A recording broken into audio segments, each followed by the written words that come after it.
নবজাতক শিশুকে কিন্তু উদ্ধার করে নামিয়ে নিয়ে এসেছেন। সেই নবজাতক এবং নবজাতকের মা তাকে কিন্তু উদ্ধার করে নামিয়ে নিয়ে এসেছেন। আমরা কিন্তু সরাসরি আপনাদেরকে দেখাতে চেষ্টা করছি। দর্শক, ওই যে বেশিন ঘর ওইখান থেকে ধোঁয়া বেরোচ্ছে, এই বেরোতে রাস্তা থেকে চারদিক ছুটে গেল। আর ব্রিগেড ছিল না, ফায়ার ব্রিগেড মানে আধা ঘন্টা পর আছে। এর মধ্যে পাবলিক সব দিয়ে যদি পাচ্ছি সেই সেদিন দৌড় দিচ্ছি। আর আমার ভাবি আছে 12 তলায় উনি, আর আমরা উঠলে আমরা নেমে আসি, ধোয়ার জন্য আমরা উঠতে পারিনি।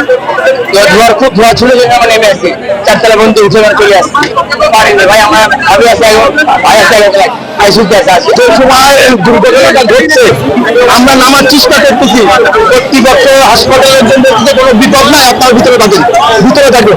ওই সময় যদি বলতো আমাদের দুর্ঘটনা ঘটে আপনারা বেড়ে যান, সেই সময় অনেক লোক বেড়ে আসতে পারতো। 3 তলা পর্যন্ত গেছিলাম, অনেক গ্যাস ভাই, অনেক মানুষ আছে 3 তলার পর, অনেক মানুষ ভাই। এখন গ্যাসের কারণে থাকা যাচ্ছে না। ধোঁয়া গেছে ভিতরে, আমরা ধোঁয়া হয়ে গেছে, প্রথম ধোঁয়া ভিতরে।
কিসে মূলত আগুনটা ধরছিল?